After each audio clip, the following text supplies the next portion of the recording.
Bismillahirrahmanirrahim. Assalamualaikum warahmatullahi wabarakatuh. Yang kami hormati para pengurus masjid di Indonesia. Pada kesempatan kali ini saya ingin menyampaikan simulasi latihan penyusunan laporan keuangan masjid dengan menggunakan aplikasi Excel. Adapun langkah-langkah yang akan kita lakukan, ada 5 langkah sederhana atau mudah yang nanti kita kerjakan secara urut. Yang pertama adalah melakukan setting identitas masjid. Kemudian yang kedua adalah melakukan pencatatan anggaran.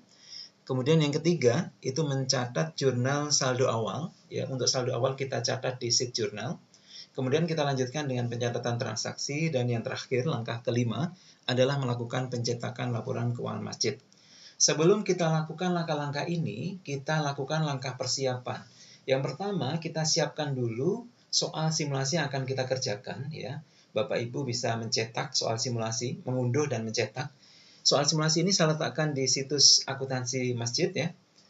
Kemudian setelah kita siapkan soal simulasi, kita juga unduh aplikasi dan kita buka aplikasi akuntansi masjid. Setelah semua sudah kita siapkan dua hal ini, kemudian kita lakukan langkah yang pertama. Langkah yang pertama adalah melakukan setting identitas masjid.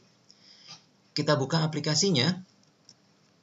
Nah, ini adalah aplikasi akuntansi masjid berbasis Excel yang saya desain untuk memudahkan kita dalam mencatat hingga melaporkan laporan keuangan masjid.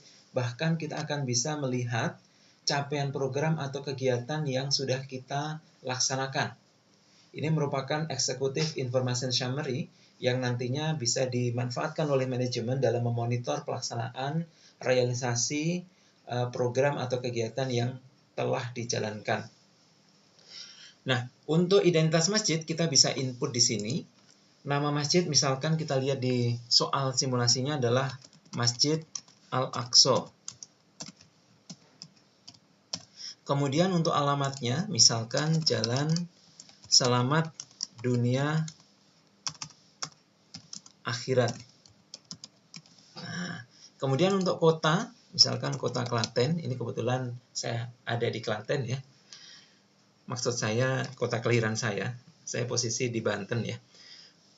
Kemudian ini hanya sekedar ilustrasi saja. Memang di Klaten ada Masjid Al-Aqsa, tapi ini hanya sekedar ilustrasi.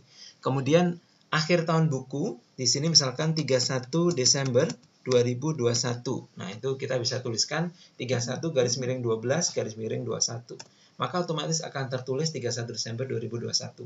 Kemudian untuk petugas akuntansi, kita masukkan misalkan Hamzah ya. Kode nomor induk karyawannya misalkan 3-001. Kemudian nama ketua masjidnya misalkan Andi. Nah, nomor induk karyawannya 1-001 misalkan saja. Nah, ini bisa disesuaikan dengan identitas masjid masing-masing. Tapi dalam hal ini kita akan mengerjakan soal simulasi ya. Coba kita ikuti secara persis pengerjaan soal simulasi ini dengan mengikuti apa yang diminta di soal simulasi. Nah, ketika kita sudah mengisikan ini, maka otomatis di semua laporan keuangan itu akan ada identitas masjid, kemudian juga ada periode akhir, ya, periode akhir laporan keuangan ini diterbitkan, kemudian ada identitas ketua masjid, seperti itu, ya. Ini ada tombol print, nanti ketika kita akan mencetak, dan ini tombol untuk memilih bulan apa kita akan cetak. Ini tombol back untuk kembali ke menu home, ya. Ini adalah menu home, menu untuk pengendali kita akan menginput atau mencetak laporan, kita letaknya adalah di sini. Ini adalah langkah yang pertama, yaitu melakukan identitas masjid, dan sudah kita lakukan. Nanti kita akan lanjutkan langkah yang kedua, yaitu menginput anggaran.